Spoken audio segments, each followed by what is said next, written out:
नमस्कार। समान नागरिक संहिता यानी यूनिफॉर्म सिविल कोड इस समय उत्तराखंड में चर्चा का विषय बना हुआ है। पुष्कर धामी की सरकार ने विधानसभा में समान नागरिक संहिता विधेयक को पेश किया है। हालांकि विपक्ष इसका विरोध कर रहे हैं, पर मैं आपको बता दूं कि ये मुद्दा न सिर्फ उत्तराखंड बल्कि पूरे देश में इस विधेयक को लेकर चर्चाएं हो रही हैं। अगर सब कुछ ठीक रहता है तो ये बिल उत्तराखंड में कानून बन जाएगा। बीजेपी की अगुवाई वाली केंद्र सरकार भी इसे लेकर अपने इरादे जाहिर कर चुकी है। विधि आयोग ने पिछले साल यूसीसी पर अलग अलग पक्षों से 30 दिनों के अंदर राय देने को कहा था।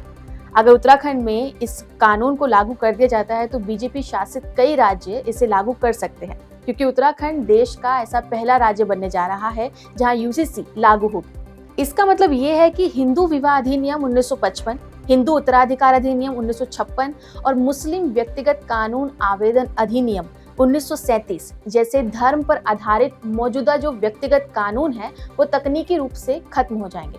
आसान भाषा में कहें तो समान नागरिक संहिता का मतलब है एक ऐसा प्रावधान जिसके लागू होने के बाद राज्य में विवाह, तलाक, संपत्ति और गोद लेने जैसे नियम सबके लिए एक जैसे हो जाएंगे। इस बिल को लाने के पीछे समानता के जरिए समरसता को लाने का दावा किया जा रहा है।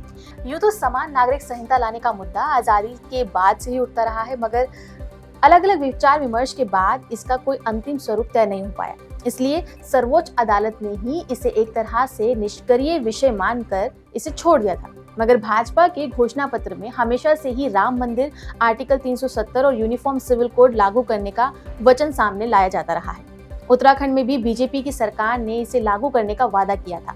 सरकार बनने के बाद मंत्रिमंडल की पहली बैठक में ही इसके लिए सुप्रीम कोर्ट में रिटायर्ड न्यायाधीश के नेतृत्व में 5 सदस्यों की समिति को गठित किया गया था।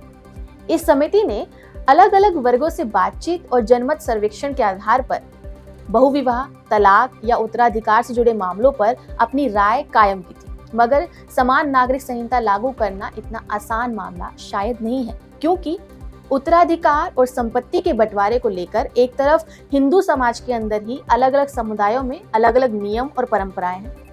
वैसे तो पिता की संपत्ति में बेटी के समान अधिकार का कानून बहुत पहले ही बन गया था, जिससे ये मामला काफी हद तक सुलझ गया था। मगर कई समुदाय अभी भी इसके लिए अपनी रीति रिवाजों को ही ऊपर मानकर चलते हैं। खासकर दत्तक अधिनियम को लेकर हिंदू और मुस्लिम समुदायों में अंतर है। पूर्वोत्तर में ईसाई बहुल राज्यों में भी इसके अपने अपने व्यक्तिगत कानून हैं। वहीं दूसरी तरफ देखें तो मीडिया रिपोर्ट के अनुसार कई मुस्लिम संगठनों ने भी इस प्रस्ताव की आलोचना की है। मुस्लिम संगठन इसे अल्पसंख्यक अधिकारों का हनन मानते हैं। शरीयत के मुताबिक मुस्लिम कई शादियां कर सकते हैं, पर उत्तराखंड के इस नए बिल के अनुसार मुस्लिम भी बिना तलाक दिए एक से ज्यादा शादी नहीं कर सकेंगे। तलाक के लिए सबको समान कानून मानना होगा। इसके अलावा शरीयत में लड़की की शादी की उम्र उसकी माहवारी की शुरुआत को ही माना जाता है, लेकिन यूसीसी में शादी की उम्र 18 साल है। विधि आयोग ने पिछले महीने एक प्रेस रिलीज में यूसीसी के एग्जॉशन के बारे में राजनीतिक दलों के साथ साथ धार्मिक और सामाजिक समूहों की भी राय मांगी थी, जिसे लेकर काफी बड़ा तूफान खड़ा हो गया था। All India personal law board के तहत उन्होंने ये कहा था कि यूसीसी भारतीय संविधान के कई अनुच्छेदों का उल्लंघन होगा। तो वहीं जमीयत उलेमाए हिंद ने कहा था कि यूसीसी हिंदू मुस्लिम एकता को नुकसान पहुंचाएगी।